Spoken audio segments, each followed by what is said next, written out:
So, what future is there for English in post-Brexit Brussels? Well, it's very tempting to talk about politics, but I'll resist that temptation, and I'll confine myself to language and focus on interpreting in the EU institutions. So, the first question is, will English remain a key language in Brussels? Could it be displaced by another pivotal language, such as French? Well, English certainly hasn't disappeared. English remains an official language in two member states, Ireland and Malta, and Brexit hasn't changed the status of English. Arguably, it's even more of a lingua franca, since it's no longer associated with a large, and some might say awkward, member state. Of course, things used to be different. French was the dominant language of the European community until 1995, when Austria, Finland and Sweden joined. The press room conducted its business entirely in French until 1995. Commission documents were drafted mainly in French, and French was the most widely used language in meetings. Then there was the big enlargement of 2004, and that confirmed the decline of French as a lingua franca and the rising dominance of English, much to the chagrin of many French people, I know. So the question arises, could French become the pivotal language once again? Well, no, my answer would be a categorical no, because French is the preferred foreign language of far too few delegates and officials. The global supremacy of English has become much too deeply entrenched. In multilingual meetings, so with 23 languages, English tends to be the pivotal language, providing a relay which all interpreters understand, which isn't entirely true of French, German, or other relay languages. So whether it's the English booth working from passive languages or the Latvian booth providing a retour into English makes no difference. The medium is English. And even if Ireland and Malta were to leave the European Union, which is unimaginable, it would be impossible to put together big interpreting teams without the glue of English. So English will definitely remain pivotal. But I move on to a second question. Could the English booth be a victim of its own success, of the success of the English language? Well, all multilateral gatherings tend to gravitate towards a dominant language, the language of the chairman, the language in which documents are drafted. And participants often feel they can communicate more directly if they use that dominant language.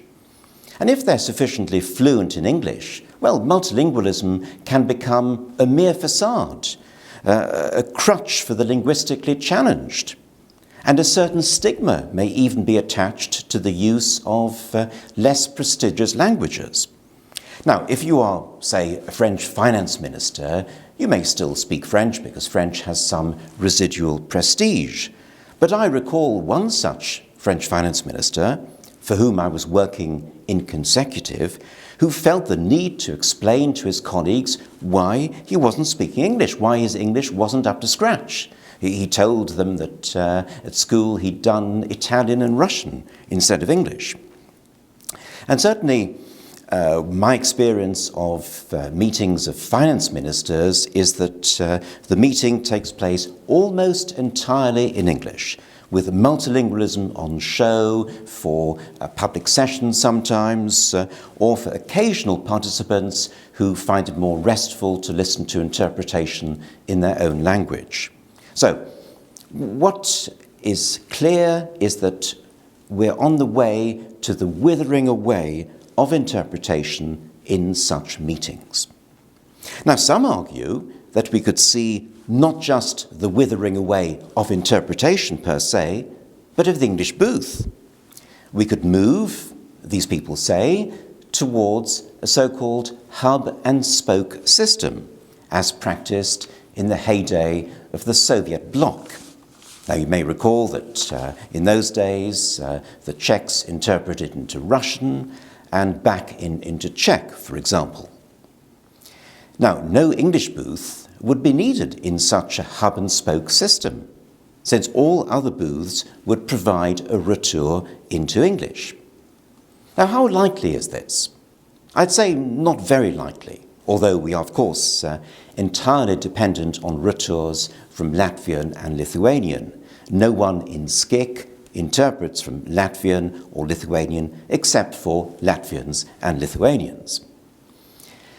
And our dependency on retours is likely to increase as the years go by. That's true. However, few colleagues in the other booths, in the French, German, Italian, Spanish booths, few colleagues have a retour into English.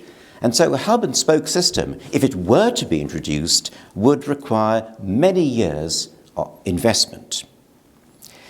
A second point is that a hub-and-spoke system based on English would confer on English a special status, which it has de facto, but many would object to conferring this special status in an official way. A third point is, would such a hub-and-spoke system be as good? Would the quality be as high?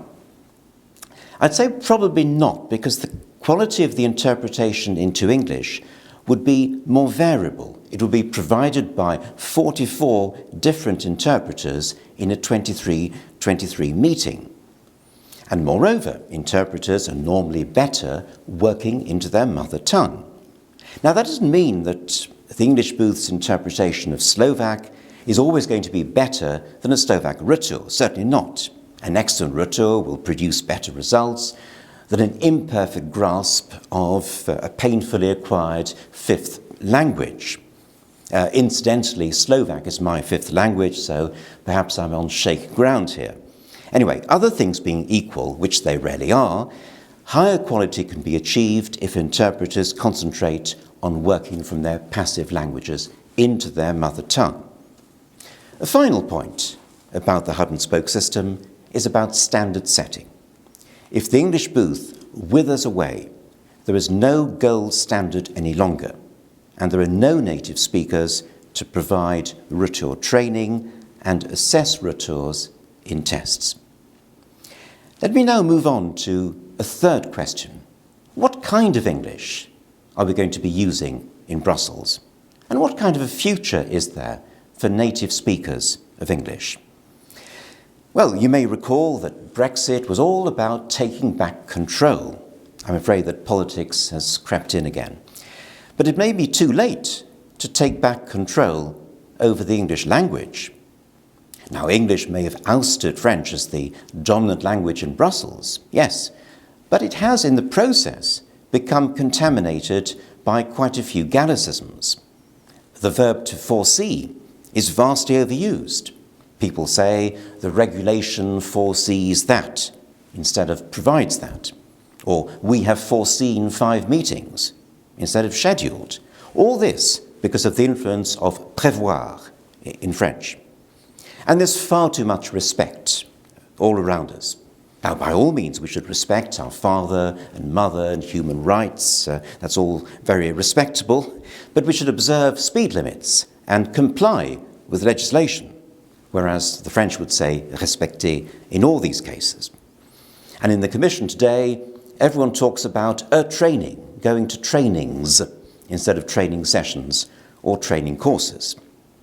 Now, I don't want to be too pedantic, but this phenomenon is a strong argument in favour of having an English booth and skilled native speakers in DG translation and elsewhere, so that we can uphold high standards. The challenge, though, will be to find enough native speakers with the right kind of nationality, although freelancers, I hasten to point out, can be of any nationality.